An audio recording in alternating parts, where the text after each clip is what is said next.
Hi everyone, in front of me I've got HUAWEI Nova Y90 and let me share with you how to activate automatic system updates on this device.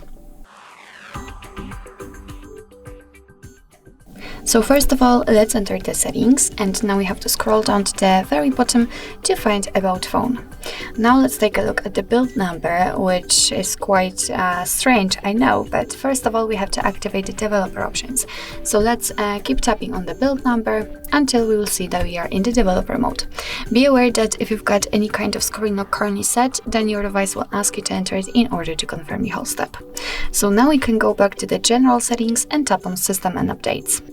And here we have to scroll down to find developer options. And now let's scroll until you'll find automatic system updates. As you can see, in my case, this option is turned off. So in order to turn it on, just tap on the switcher. And from this moment, this option is active, but be aware that you have to remember about restarting your device. This is the moment when the device will apply the system updates.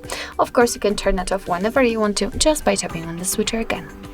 So actually, this is it. This is how to activate automatic system updates in your HUAWEI Nova Y90. Thank you so much for watching. I hope that this video was helpful, and if it was, please hit the subscribe button and leave the thumbs up.